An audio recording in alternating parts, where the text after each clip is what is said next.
Friends, वेदांत stories में आपका स्वागत है। आज एक नई कहानी के साथ आपके सामने हूँ। आइए सुनते हैं कहानी। बिस्तर पर लेटी नीरा छत पर घूमते पंखे की घूमती पंखड़ियों को ध्यान से देख रही थी, जिनके घूमने के साथ साथ जैसे वक्त का पहिया कई वर्ष पीछे चला गया हो। सोचते सोचते यादों की किताब के पन्ने जैसे एक एक कर खुलने लगे। वक्त की स्याही धुंधली जरूर पड़ गई थी, पर शब्दों के निशान बाकी थे। उसे याद आया अपना ब्याह 16वां वर्ष पूरा भी नहीं हुआ था कि उसकी विदाई हो गई। 2 वर्ष बड़े राजीव भी थे, अल्लड़ मस्त बेफिक्र। कोई नौकरी तो थी नहीं कि घर से बाहर जाते घर का पुश्तैनी बिजनेस पिता सुरेश जी संभाल ही रहे थे। सो राजीव बाबू दिन भर अपनी नई नवेली दुल्हन के इर्द गिर्द चक्कर काटा करते, और अम्मा वो तो अपने बेटे बहू की लाख पलैयां लेती नहीं थकती। रोज अपनी लाडली बहू की नजर उतारा करती। नीरा भी अम्मा के साथ बैठी अमिया छीलती या चावल पीनती, घूंघट की ओट से कनखियों से तिरछी नजरों के शरारती बाण चलाती, जो राजीव के दिल के आर पार हो जाते। अम्मा दोनों की प्रेम लीला को देखकर भी अनदेखा कर देती। ब्याह से पहले राजीव बहुत महंगी फटफटिया लाया। सुरेश जी ने कहा भी कि कार ही ले लो, बहू आएगी तो आराम रहेगा। पर वो क्या जाने, उनके लाडले का सपना तो था उनकी बहुरिया उसकी कमर को पकड़कर अपने गाल उसकी गर्दन से चिपकाकर बाइक पर उसके पीछे बैठे और फुल स्पीड चलाकर लॉन्ग ड्राइव पर ले गए।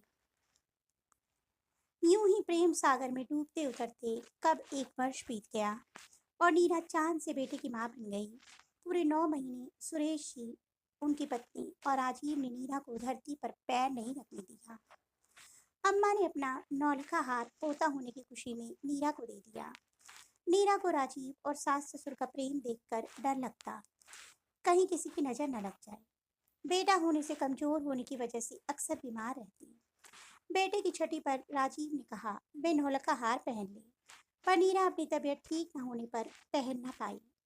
बेटे के पहले जन्मदिन को खूब धूमधाम से मनाने की सोची। सारे रिश्तेदार और मेहमानों से घर भर गया था। अम्मा और राजीव के कहने पर नीरा खूब अच्छी तरह से तैयार हुई। लाल बनारसी साड़ी में एकदम स्वर्ग की अप्सरा लग रही थी। राजीव ने देखा, एकदम देखता ही रह गया। उसने कहा अब मैं और सब्र नहीं कर पाऊंगा, बस तुमको अम्मा का नौलखा हार पहनने देखना चाहता हूँ। और 1 मिनट में आया कहकर बाइक उठाकर निकल गया। उधर नीरा जैसे ही गले में नौलखा हार डालने ही वाली थी कि बाहर शोर मचा। गली के नुक्कड़ पर तेज रफ्तार आती कार ने राजीव को टक्कर मार दी और राजीव को कुचलकर वह भाग गया। राजीव के हाथ में नीरा का मनपसंद सफेद मोगरा के फूलों का गजरा दबा था, जिसे लेने वो जल्दी से गया था। अस्पताल ले जाते राजीव नीरा और माँ बाप को बिलखता छोड़कर दूसरी दुनिया में जा चुका था। नन्हा सोनू तो अपने में मस्त था। वह कुछ समझ ही नहीं पा रहा था कि उसके सर से पिता का साया छिन गया। नीरा के जैसे दुनिया ही उजड़ गई। राजीव के बिना जीना तो उसे आता ही नहीं था। उसकी दुनिया तो राजीव से शुरू होकर उस पर ही खत्म होती थी। जो राजीव उससे 1 मिनट भी अलग नहीं होना चाहता था, वो कैसे उसे बिना कुछ कहे बिना बताए उसे अकेला छोड़कर चला गया। नीरा गुमसुम सी हो गई। उसे ना अपना ख्याल रहा, ना दूध महे सोनू का, ना ही उसे बेबस सास ससुर का, जिनके बुढ़ापे की लाठी उनसे दूर चला गया, कभी वापस नहीं आने के लिए। फिर धीरे धीरे नीरा ने उन तीनों के लिए अपने आप को संभाला, जो राजीव के चले जाने के बाद उसकी जिम्मेदारी थी। राजीव के जाने के दुख से उबर सुरेश जी और उनकी पत्नी दोबारा घर बसाने को कहा, पर नीरा ने राजीव के अलावा किसी और के साथ घर बसाने से साफ इनकार कर दिया। उसने सुरेश जी के साथ बिजनेस संभालना शुरू किया। तीनों का एकमात्र ध्येय सोनू को पढ़ा लिखा कर बड़ा करना था। समय बीता, सोनू इंजीनियर बन गया। सुरेश जी सारा बिजनेस नीरा और सोनू के नाम कर रिटायरमेंट ले ली। सोनू का ब्याह सीना से हो गया। सुरेश जी और उनकी पत्नी भी चल बसे। नीरा के पास सब कुछ था, पर मन का सुकून नहीं था। राजीव की मृत्यु के बाद उसके जीवन के सारे रंग फीके पड़ गए थे। राजीव के बिना उसे जीवन से बेईमानी लगता। फिर एक दिन नीरा नीरा ने शीना को सोनू से कहते सुना, मम्मी के पास नौलखा हार, उसे क्या वो बुढ़ापे में पहनेगी? मुझे जो जेवर उन्होंने चढ़ाए उनमें एक भी उसकी टक्कर का नहीं है। मैं तो उनसे वो नौलखा हार लेकर रहूंगी। कहकर वो नीरा के पास पहुंच गई और नौलखा मांग लिया। नीरा, बेमनूस नौलखा हार मैं कभी तुम्हारे गले में नहीं पहनाऊंगी। राजीव उसे देखने के ललक में चले गए। अब सोनू, नहीं, कभी नहीं।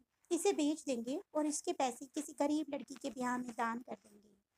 कहते हुए नीरा के आंसुओं को का बरसों का रुका सैलाब उमड़ पड़ा। सोनू और सीना का सिर दुख और शर्म से झुक गया। सच में मित्रों, मनुष्य सोचता कुछ है और होता कुछ है। किसी के चले जाने से जीवन रुकता तो नहीं है, वक्त का पहिया अपनी रफ्तार से चलता ही रहता है, पर जीना पड़ता है दूसरों के लिए, बिना किसी मंजिल के। नीरा भी राजीव के संग मर तो न सकी, पर अपने कर्तव्यों के पालन के लिए उसे जीना था। जो काम राजीव अधूरे छोड़कर गया था, उन्हें पूरा करने के लिए। पर ऐसी अधूरा जीवन जीवन नहीं रहता। सच में दोस्तों, जब हम किसी को दिल से चाहें और वो हमारे से दूर चला जाए, तो उसके बिना जिंदगी काटना बहुत मुश्किल हो जाता है। तो आपको मेरी ये मनस्पर्शी कहानी कैसी लगी, कमेंट बॉक्स में अपनी प्रतिक्रिया अवश्य दीजिएगा। जल्दी ही ऐसी एक अन्य कहानी के साथ मिलेंगे, तब तक के लिए बाय बाय।